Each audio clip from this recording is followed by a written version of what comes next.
የአሜሪካ ተዋጊ ጀቶች በኢራን ጥቃት በለስ እየቀናቸው አይመስልም።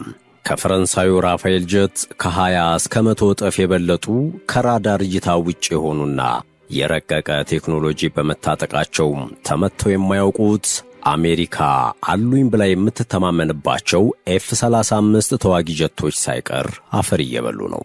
በኢራን እሳት በቆሙበት ነደዋል። ከሰሞነኛው የኤፍ-35 ጄት መመታት በፊትም መጋቢት 1 በፈረንጆቹ አቆጣጠር 3 የአሜሪካ ኤፍ-15 ኢስትራይክ የግል ተዋጊ አውሮፕላኖች እንዲሁም ኤፍ-ኤ-18 አውሮፕላኖች በኩዌት ኢራን በፈጸመችው ጥቃት በቆሙበት ወደ አመድነት ተቀይረዋል። ከቀናት በፊትም ኢራንን ለማጥቃት ከአሜሪካ የተላከ የኤፍ-35 ተዋጊ ዘመናዊ አውሮፕላን በኢራን ላይ የጦርነት ተልዕኮውን በመፈጸም ላይ ሳለ ተመቷል። እስራኤል እንደ አይነ ስውር እየመራች ወስዳ የማትወጣው ጦርነት ውስጥ የከተተቻት አሜሪካ ከባድ ዋጋ መክፈል ቀጥላለች። An American F-35 stealth fighter jet was forced to make an emergency landing at an American airbase in West Asia after Iran said it had successfully tracked it down on its radar and managed to hit it. It also has put out a video.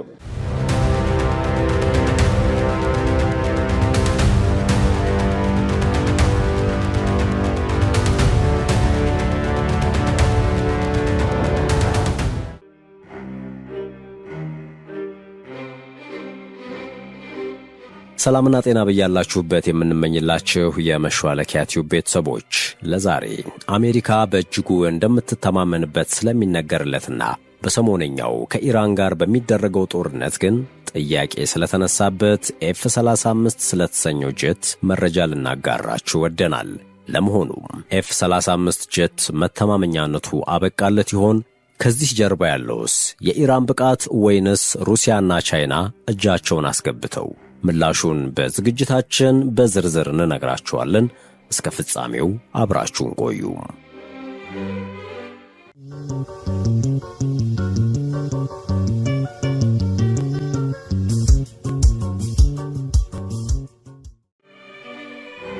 ለበርካታ አስርት ዓመታት አሜሪካ ዓለምን የምትገዛበት ዋነኛ መሳሪያ የአየር ላይ የበላይነቷ ነው። ይህ የበላይነት ደግሞ በዋናነት የሚቆመው ስውር በሆኑትና በቴክኖሎጂ በረቀቁት ተዋጊ ጀቶቿ ላይ ነው።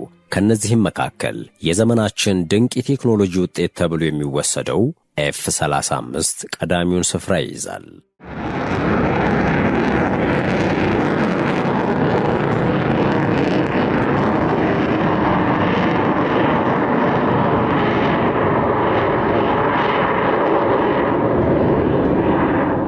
ከቅርብ ጊዜ ወዲህ ግን በኢራንና በአሜሪካ መካከል ያለው ውጥረት እየተባባሰ በመጣ ቁጥር ይህ የማይነካው ሲባልለት የነበረው ጀት ክብሩና ዝናው እየተሸረሸረ መጥቷል። በኢራን የሚሰነዘሩ ጥቃቶች በአሜሪካ ጀቶች ላይ እያደረሱት ያለው ጉዳት አሜሪካ የዓለም ፖሊስ ነኝ ባይነቷን ለማስጠበቅ የገነባችው የቴክኖሎጂ ግንብ እየተናጋ ለመሆኑ አመላካች ነው እየተባለ ነው።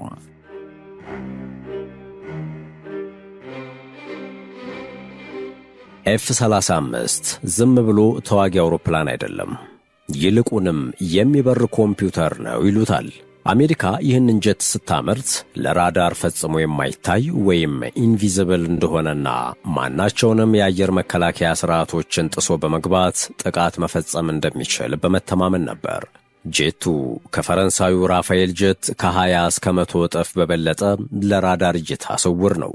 ይህ ማለት ራዳር ላይ ሲታይ እንደ ትልቅ አውሮፕላን ሳይሆን እንደ ትንሽ ወፍ ወይም ነፍሳት ሆኖ ነው የሚታየው። ሌላው አስገራሚው ነገር የጀቱ አብራሪ ሄልሜት ጉዳይ ነው። የአንድ አብራሪ የራስ ቆብ ወይም ሄልሜቱ ብቻ ዋጋው $400,000 ሲሆን ይህም በእኛ የብር ዋጋ ሲመነዘር ከ62 እስከ 65 ሚሊዮን ብር ገደማ ማለት ነው። ይህ ሄልሜት አብራሪው በአውሮፕላኑ ወለል በኩል አልፎ መሬቱን ማየት እንዲችል በጀቱ ዙሪያ ካሉ 6 ካሜራዎች ጋር የተገናኘ ስክሪን አለው። የጀቱ ኔትወርኪንግ ወይም የመረጃ መረብ ብቃቱም ተጠቃሽ ነው። የኤፍ-35 ኔትወርኪንግ በአየር ላይ ያለ የሚያገኘውን ማንኛውንም መረጃ ለባህር ኃይል፣ ለምድር ጦርና ለሌሎች ጀቶች በሰከንዶች ውስጥ ማጋራት የሚያስችለው ነው። የጀቱን አፈጣጠርና አስገራሚ ቴክኖሎጂዎችን በተመለከተ ወደ ኋላ ላይ በዝርዝር እንመለስበታለን።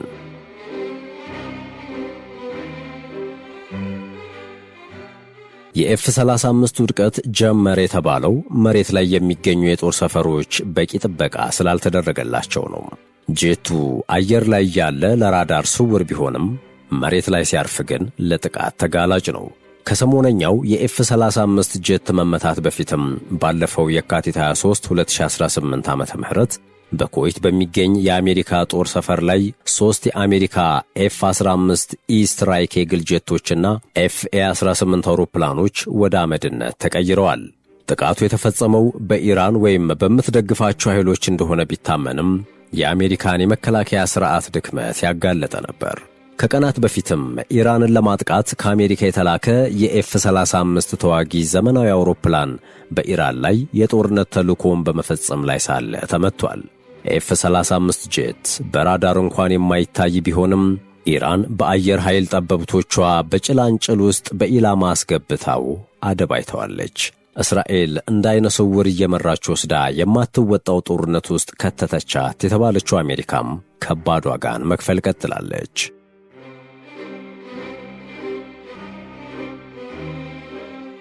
ባሳለፍነው ሳምንት ኤፍ-35 የተሰኘው ተዋጊ አውሮፕላን ተመቶ ከመውደቁ በተጨማሪ ጦርነቱ ከተጀመረ እንደ አውሮፓውያን አቆጣጠር የካቲት 28 ጀምሮ አሜሪካ ከ12 በላይ የሚሆኑ MQ-9 ሪፐር ድሮኖችን አጥታለች። የአሜሪካ ባለሥልጣናት በሳውዲ አረቢያ በሚገኝ አንድ የጦር ሰፈር ላይ በኢራን በተፈጸመ የሚሳኤል ጥቃት 5 የኬሲ-135 ነዳጅ መሙያ አውሮፕላኖች ጉዳት እንደደረሰባቸውም ተናግረዋል። ምንም እንኳን የኤፍ-35 ስውር ተዋጊዎች ከፈረንጆቹ 2018 ጀምሮ በውጊያ ተግባራት ውስጥ ቢሰማሩም ከዚሁ የኢራኑ ጥቃት በስተቀር አንዳቸውም በጠላት ተኩስ እንደተመቱ የተረጋገጠ ነገር የለም። በዚህኛው የኢራን ጦርነት ግን የአሜሪካ ተዋጊ ጀቶች በለስ እየቀናቸው አይመስልም። ካሁኑ የኤፍ-35 ጄት ጥቃት በፊት የካቲት 23 2018 ዓመተ ምህረት 3 የአሜሪካ ኤፍ-15 ስትራይክ ኢግል ተዋጊ አውሮፕላኖች እንዲሁም ኤፍ-ኤ-18 አውሮፕላን ከኢራን ነው በተባለ ጥቃት ምክንያት ከመውደማቸው ባሻገር በሳውዲ አረቢያ በሚገኝ የጦር ሰፈር ላይ በተተኮሱ ሚሳኤሎች 5 የኬሲ-135 ነዳጅ መሙያ አውሮፕላኖች ጉዳት ደርሶባቸዋል መባሉም ሌላው ለአሜሪካ አስደንጋጭ ጉዳይ ነው። እነዚህ አውሮፕላኖች የኤፍ-35 ጄቶች ረጅም ርቀት ተጉዘው ጥቃት እንዲፈጽሙ ነዳጅ የሚያቀብሉ የጀርባ አጥንቶች በመሆናቸው የእነሱ መመታት የኤፍ-35ን የመንቀሳቀስ አቅም ውስን አድርጎታል። ኤፍ-35ን የታጠቁ ሀገሮች በቁጥር 20 የሚደርሱ ሲሆኑ በአብዛኛው እስራኤልን ጨምሮ የአሜሪካ ወዳጆች ናቸው።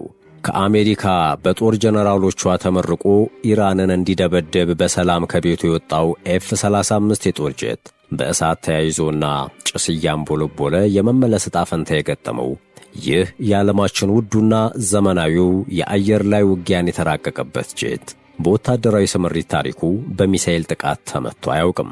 እንዲያውም እንኳን ሊመታ ይቅርና ጭራሽ በማናቸውም አይነት ራዳር ኢላማ ውስጥም ገብቶ አያውቅም ይባልለት ነበር። ይህ እውነታ ግን በኢራን ሰሞነኛ ጥቃት ታሪክ ሆኖ እንዲቀር አስገድዶታል። አስገራሚ የተባለው ፍጥነቱ ወደ ተፈለገው ኢላማና ጠላት በተባለ ሀገር ከራዳር አይኖች ተሰውሮ በሆድ ዕቃው ውስጥ ያረገዘውን ቦምብ በመተኮስ ከባድ ጉዳት አድርሶ ይመለስ ነበር። አሁን ግን በኢራን አየር ኃይሎች ፈተና ገጥሞታል ነው የተባለው።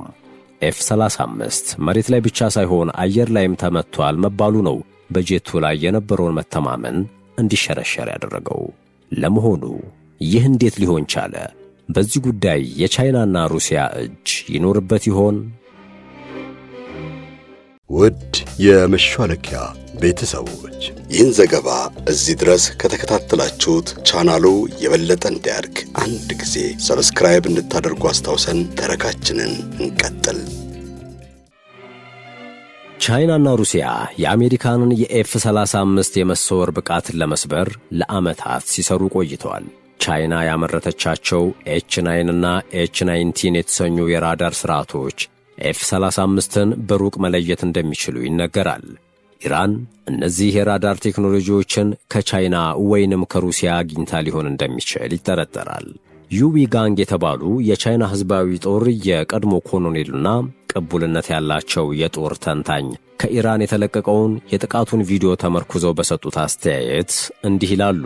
ጄቱ በመደበኛ የአየር መቃወሚያ ሥርዓት የተጠቃ ሳይሆን ከምድር ላይ በተተኮሱ ተከታታይ የጥይት ሩምታዎች የደረሰ ነው የሚል ሐሳብ ያነሳሉ። ከዚህም ሌላ ይላሉ ዊዩ ጋንግ ጄቱ አፈግፍጎ በሰላም ማረፉ ጥቃቱ ኢራን በምትጠቀመው ራሽያ ሰራሽ የአየር መቃወሚያ ሚሳኤል ኤስ-300 ተመቶ ቢሆን ኖሮ አይደለም ለማረፍ ይቅርና አየር ላይ እንዳለ ብትንትኑ ይወጣ ነበር ሲሉም አክለዋል። አንዳንዶች ደግሞ የአምስተኛ ትውልድ ቴክኖሎጂ ውጤት የወለደው ጠንካራው ኤፍ-35 ጄት ለመታየት ከባድ ይሆን እንጂ ፈጽሞ በራዳር እይታ ውስጥ አይገባም ማለት አይቻልም ይላሉ። እንዲያውም ቻይና ባዘመነቻቸው ኤች9 እና ኤች19 የተሰኙ የራዳር ስርዓቶች ኤፍ-35ን በቀላሉ ለመለየት እንደተቻለ አያይዘው ይገልጻሉ። ስለዚህ የኢራን በጀቱ ላይ ያደረሰችው ጥቃት ከቻይና ሰርጎ በገባ መቃወሚያ ሊሆን እንደሚችል ተጠርጥሯል። የኢራን እስላማዊ አብዮታዊ ጥበቃ ባሰራጨው ቪዲዮ የአሜሪካው ኤፍ-35 ጦር ጄት በአየር ኃይላቸው ኢላማ ውስጥ ከገባ በኋላ ጥቃት ሲደርስበት የታየ ሲሆን ተንቀሳቃሽ ምስሉን ያዩ ተንታኞች ኢራን በኢንፍራሬድ የሚሰራ አዲስ የሆነ በየመን የሁቲ ኃይልን ካስታጠቀችው በኋላ ተፈትሾ የተረጋገጠ የአየር መቃወሚያ ሊሆን እንደሚችል የጥቃቱን አድራሽ መሳሪያ ገምተዋል። የአሜሪካው ማዕከላዊ እዝ ቃል አቀባይ የሆኑት ካፒቴን ሃውኪን በበኩላቸውም የጄቱን መጎዳትና ማረፍ እንዲሁም የፓይለቱን ደህና መሆን አምነው ጥቃቱ እንዴት እንደተፈጸመ ምርመራ እየተደረገ ነው ብለዋል። 3 ሳምንት ባስቆጠረው የኢራንና የአሜሪካ ጦርነት አሜሪካ ከባድ ጉዳት እያስተናገደች ነው የተባለ ሲሆን ይህ የኤፍ-35 መመታት ግን ከሁሉም የላቀው ነው እየተባለ ይገኛል።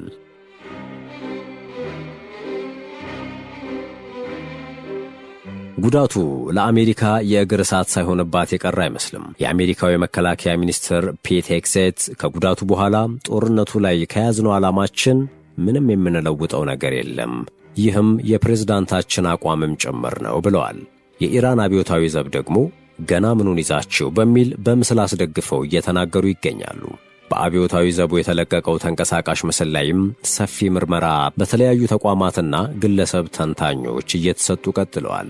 የጀቱ መመታት በታሪኩ የመጀመሪያ ከመሆኑ ጋር ተያይዞ በአሜሪካ ባለሥልጣናትና በጦር ተንታኞች ዘንድ ይህ እንዴት ሊሆን ቻለ በሚል በየሚዲያው በመቅረብ የሰላ ትችትና የኢራን አቅም መጎልበት ላይ እየተናገሩ ይገኛሉ። የአሜሪካ የአየር ላይ ዘመቻ ኩራት ተደርጎ የሚቆጠረው ኤፍ-35 የጦር ጄት ውስብስብና ረቂቅ ቴክኖሎጂ መታጠቁ አስገርሞ ሳያበቃ የዋጋው አይቀመሴነትም አነጋጋሪ እንደሆነ ተደጋግሞ ይነሳል። የአንድ ኤፍ-35 የጦር አውሮፕላን መሸጫ ዋጋ በትንሹ $80 ሚሊዮን ሲሆን በኢራን ጥቃት ደርሶበታል የተባለው ሞዴል ኤፍ-35 ቢ የሚባለው ግን $100 ሚሊዮን በላይ ዋጋ ተቆርጦለታል። የዋጋው ነገር ተጋኗል ብለን ሳናበቃ የጀቱ ሌላኛው አስገራሚ እውነታ ደግሞ የጀቱ አብራሪዎች የሚለብሱት የራስ ቆብ ወይም ሄልሜት ነው። የተወሳሰበና ረቂቅ ቴክኖሎጂ የተገጠመለት ሄልሜት እጅግ ዘመናዊ በመሆኑ በአውሮፕላኑ የውጭ አካል ላይ ከተገጠሙ 6 ካሜራዎች ጋር የተገናኘ ነው። ስለዚህም አብራሪዎች ወደ ፈለጉበት አቅጣጫ ሄልሜቱ ላይ በተገጠመው ስክሪን ማየት እንዲችሉም አቅም ይሰጣቸዋል። ይህ የራስ ቆብ ወይም ሄልሜት በአብራሪው የአይን ሌንስ እንቅስቃሴ የሚሠራና ከ8 ሚሊዮን በላይ የሶፍትዌር ኮድ በውስጡ የያዘ የዘመናችን የረቀቀ ሄልሜት ሲሆን ዋጋው ሌላው የሚገርመው ነገር ነው።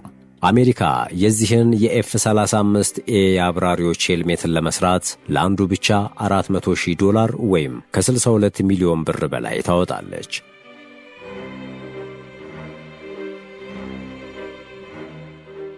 ይህ ተመቶ የወዳጅ የተባለ ምድር ላይ ማረፉ ለብዙዎች አነጋጋሪነቱ የቀጠለው ታዲያም ካለው ልዩ ልዩ ብቃቶች የተነሳ ሳይሆን አይቀርም። ይህ ጄት የመጨረሻው የጄት ቴክኖሎጂ ውጤት በመሆኑ የአምስተኛው ትውልድ የጦር ጄት ተብሎ ነው የሚጠራው።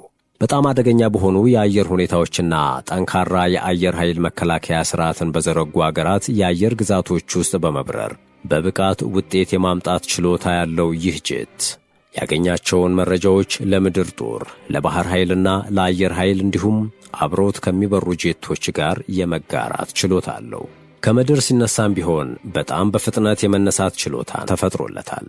ይህ ፍጥነት ደግሞ በውስጠኛውና በውጨኛው አካሉ ተተኳሽ የሚሆን ቦምብ ተሸክሞ መሆኑ ይበልጥ አነጋጋሪ ያደርገዋል። ማናቸውም የድሮ ጄቶች ውጭኛው አካላቸው ላይ የሚይዙት ተተኳሽ መደበኛ ቢሆንም በውስጠኛው ክፍሉ ተተኳሽ የመሸከም ተፈጥሮ ያለው ይህ ኤፍ-35 የተሰኘው ጄት ብቻ ነው ይባላል። በሌላ በኩል ደግሞ የጠላት የራዳር ጨረር ሲላክበት ጨረሩን አስምጦ በማስቀረት ምላሽ እንዳይሰጥ የሚያደርግ ልዩ ግብዓት ጥቅም ላይ መዋሉም የተነገረው። ይህ ጄት የአየር ላይ ጥቃትን ብቻ ሳይሆን የምድር ላይ ጥቃቶችንና የኤሌክትሮኒክስ ውጊያዎችንም ለመፈጸም ቴክኖሎጂያዊ ክህሎት ተገጥሞለታል። ቢሆንም ግን ይህ የአሜሪካ ጄት በኢራን ተመታ ስንል የደረሰው የቁስ ውድመት እጅግ የተጋነነ መሆኑንና በአሜሪካ ላይ የደረሰው ኪሳራም የበዛ መሆኑን መገንዘብ ይቻላል። በቀጠለው የኢራንና የአሜሪካ ጦርነት ላይ ኢራን እየተጠቀመቻቸው ያሉት ሻሂድ 136 የተሰኙት ዘመናዊ ድሮኖችን ለመገንባት የምታወጣው ወጪ ለአንዱ ድሮን $20,000 ብቻ ነው። ከዚህ አንጻር ስናየው ኢራን ወጪ ቆጣቢ ሆና እናገኛታለን። አንዳንዶች ፔንታጎን የጦር መሳሪያ ምርትንና አቅርቦትን ለመጨመር መወሰኑን ከዚህ ጋር እያያያዙት ይገኛሉ። ፔንታጎን በድረገጹ ላይ ባወጣው መግለጫ ኢላማቸውን ለይተው የሚመቱ ሚሳኤሎችን እንዲሁም ከፍ ብለው የሚምዘገዘጉ ሚሳኤሎችን ለማክሸፍ የሚያገለግለው መሳሪያን ምርት ለማፍጠን መወሰኑን አስታውቋል። የአሜሪካ መከላከያ ሚኒስትር ፔት ሄግሴት የመከላከያው የኢንዱስትሪ ማዕከል የጦር መሳሪያዎችን በፍጥነት እንዲያመርት ይፈልጋሉ ሲል መምሪያው አስታውቋል። ፔንታጎን ረቡዕ መጋቢት 16 2018 ዓ.ም የጦር መሳሪያ ምርቶችንና ስርዓቶችን ምርት ለመጨመር ከ3 የጦር መሳሪያ አምራች ኩባንያዎች ጋር ስምምነት ተፈራርሟል። ይህም የአሜሪካ ጦር መሳሪያ ክምችትን ለማሳደግ እንደሚያግዝ ፔንታጎን አስታውቋል። ፔንታጎን ይህን ይፋ ማድረጉ ነው አሜሪካን በገንዘብም ሆነ በቴክኖሎጂ እያደከማት ይገኛል ለሚሉ አስተያየት ሰጪዎች ማጠናከሪያ የሆነው።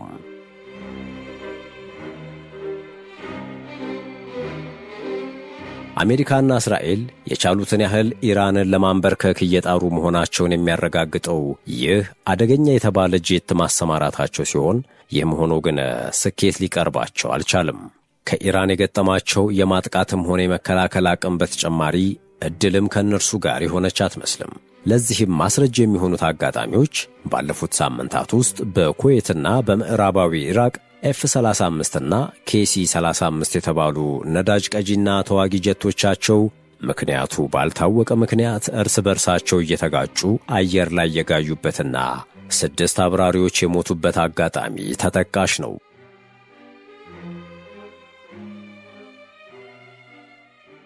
የኤፍ-35 መመታትና መሬት ላይ መውደም ለዓለም የጦር መሳሪያ ገበያ ትልቅ መልእክት ያስተላልፋል። የቴክኖሎጂ የበላይነት ብቻውን ጦርነትን አያሸንፍም የሚል። አሜሪካ ዛሬም ቢሆን ከዓላማችን አንታጠፍም ብትልም በኢራን ሰማይ ስር ግን ክንፎቿ እየረገፉባት ነው። ምናልባት የቀጣዩ ዘመን ጦርነት በውድ ጄቶች ሳይሆን በረከሱና በበዙ ድሮኖች እንዲሁም በረቀቁ የራዳር መከላከያዎች የሚወሰን ስለመሆኑ የኢራንና የአሜሪካ ፍጥጫ ለዓለም እያሳየ ይሆን?